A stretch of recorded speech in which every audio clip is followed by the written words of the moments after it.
The morning I carried 3 boxes of pastries through the revolving door of Callaway Architecture Group. I told myself it was just temporary. That's what I'd been telling myself for 11 months. The boxes were from the bakery 2 blocks east: almond croissants, blueberry scones, one sad little chocolate muffin that nobody ever touched but my stepmother always ordered anyway, because she liked the way it looked on the tray. I balanced them against my forearm, swiped my badge with my chin, and took the elevator to the 14th floor, where the air smelled like fresh printer ink and someone else's ambition. "You forgot napkins again," my stepsister said, before I'd even set the boxes down. Her name was Danielle, and she'd been a junior associate for 8 months. I'd been a licensed architect for 3 years before I ever walked through those doors. But in this office, she had our stepmother's last name, and that meant everything. I went back for napkins. The thing people don't understand about being erased is that it doesn't happen all at once. It's not one big moment where someone stands up in a meeting and says, "You don't belong here." It's smaller than that. It's 100 tiny moments, stacked so carefully you almost don't notice the weight until you can't breathe.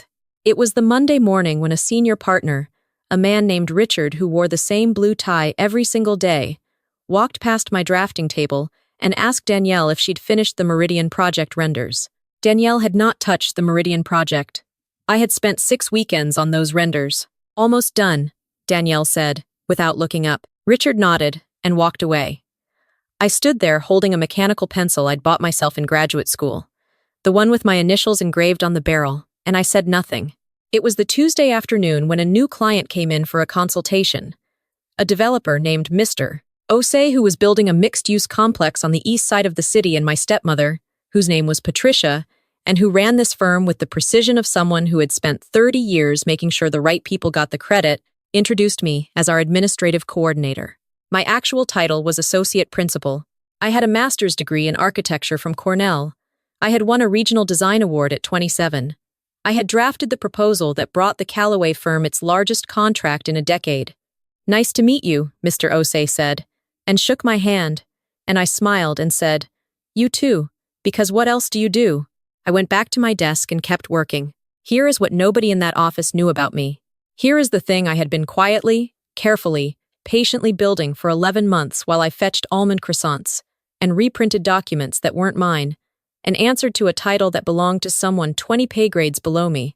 My father had built Callaway Architecture Group from a single rented studio in 1987. He'd drawn the first logo himself on a legal pad. He'd named it after our family, and when he died 2 years ago, he left it all of it: the firm, the building, the contracts, the intellectual property, the majority stake to me. Patricia knew this. What Patricia did not know was that I'd spent the past 11 months documenting everything. Every stolen project, every misattributed credit, every time my work went out under Danielle's name, or the firm's name, or nobody's name, while I stood in the background and watched. I had dated emails. I had original file metadata. I had a very patient attorney named Marcus, who had been advising me since the day after my father's funeral, when I sat in his office with a cup of cold coffee and said, "I want to do this right.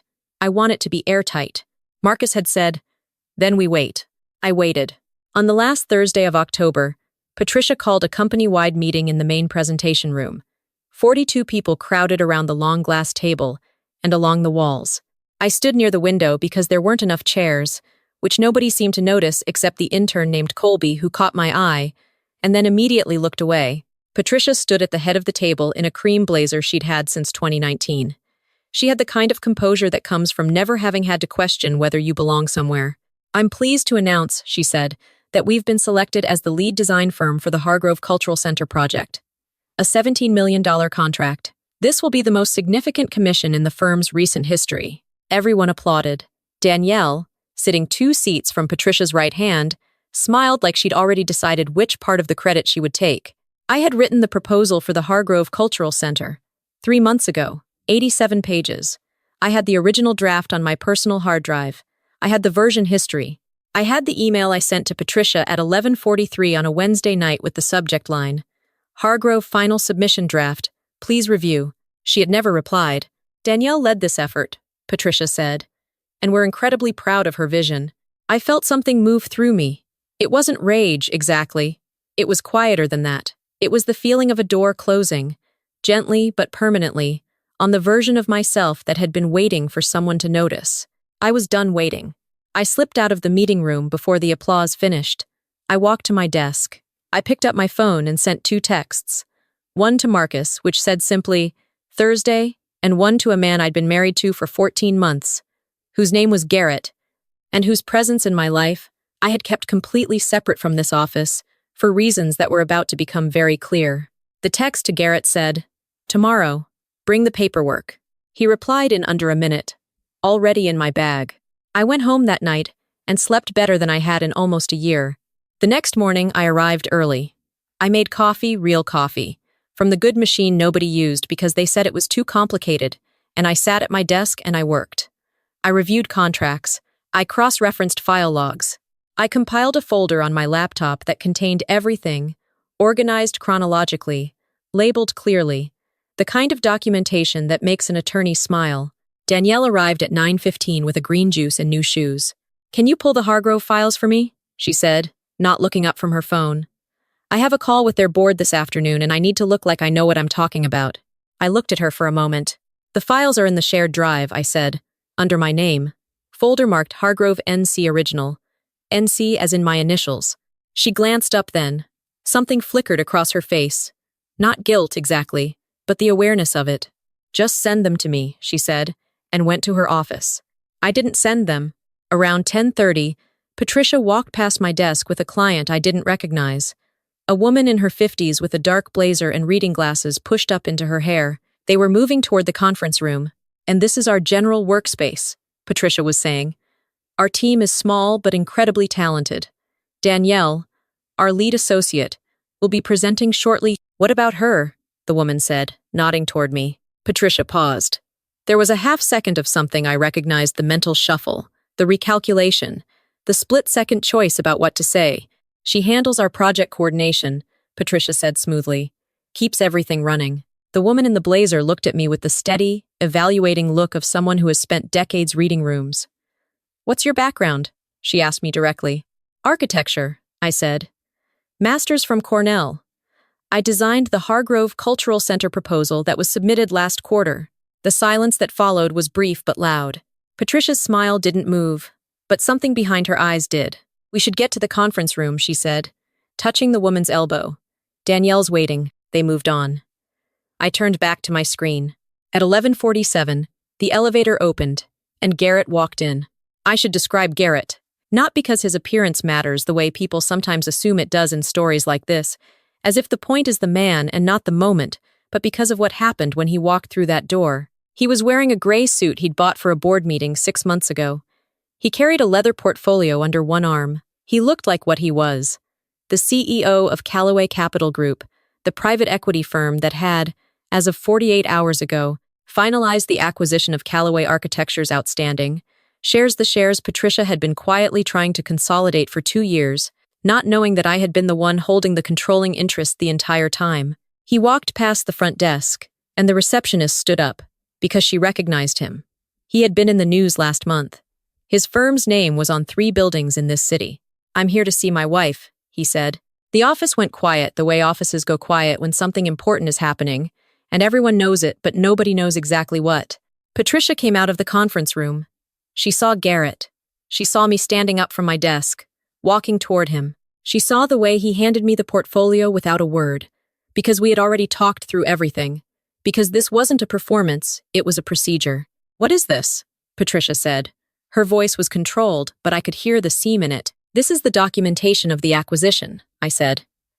Garrett's firm purchased the remaining shares in Callaway Architecture Group 2 days ago. Combined with my inherited stake from my father, that gives us full majority control as of this morning. She stopped. Started again. You don't have. I have everything, I said. The original will, the share certificates, the transfer documentation from my father's estate attorney, filed in probate court 22 months ago. I also have 11 months of internal records showing systematic misattribution of my design work, including the Hargrove Cultural Center proposal, the Meridian Project renders, the Ashford residential concepts, and the downtown mixed-use feasibility study submitted to the city in June. Danielle had come out of her office. She was standing in the hallway holding her green juice, and for the first time in as long as I could remember, She didn't look sure of herself. "You're not serious," Patricia said. "I've been serious since the week after my father's funeral," I said. "I just didn't think this was the right time to have the conversation." Garrett stood slightly behind me, and to my left, which is exactly where I had asked him to stand. This was my conversation. He was here as documentation, not rescue. I opened the portfolio. I set 3 pages on the nearest desk, a summary sheet Marcus had prepared, clean and clearly labeled. "These outline the terms of the transition," I said. "Given the nature of what's been documented, I won't be asking anyone to stay on in their current roles. You'll each receive what you're entitled to under your contracts. HR will be in touch by end of day."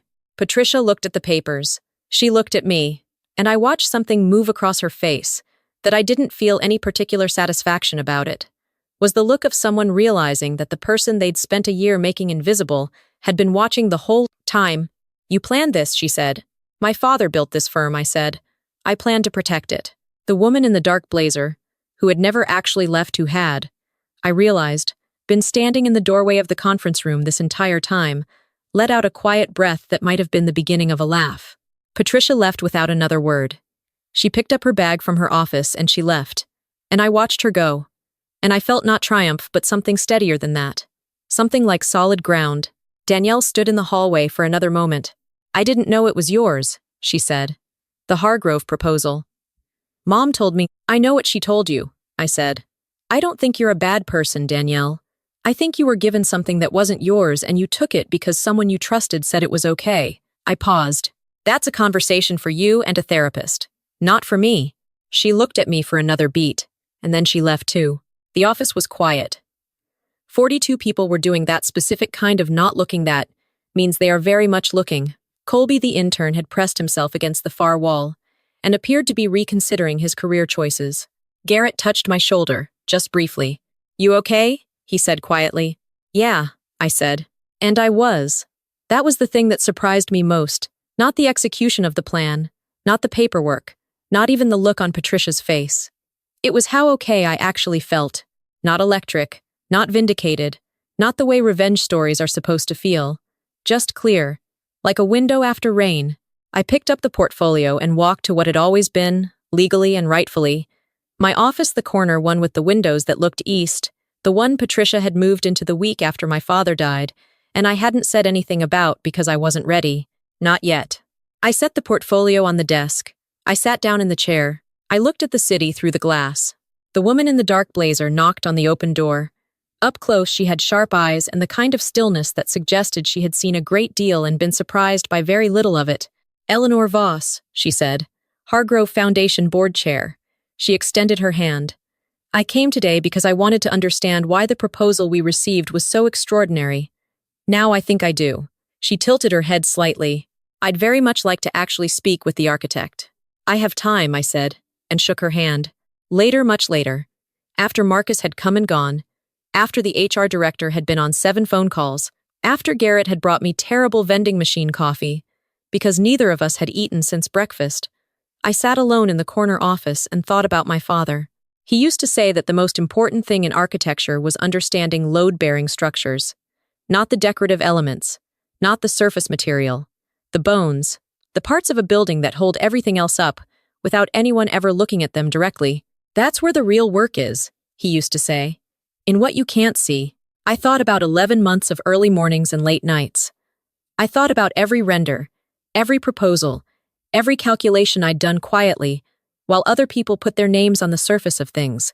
I thought about what it costs to be a load-bearing structure for a building that pretends you don't exist. And I thought about something one of my graduate professors had said during a studio critique years ago, when a student was frustrated that her design kept being overshadowed by louder, flashier work from someone else.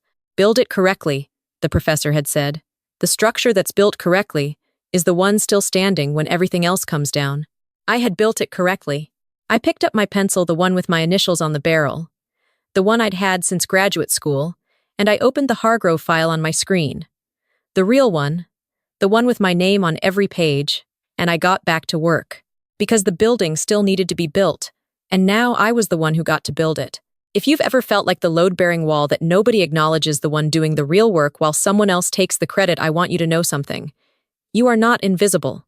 You are foundational. And the difference between those two things is everything. Document everything. Trust the structure you're building. And don't confuse silence with surrender. I'll be here. Keep watching.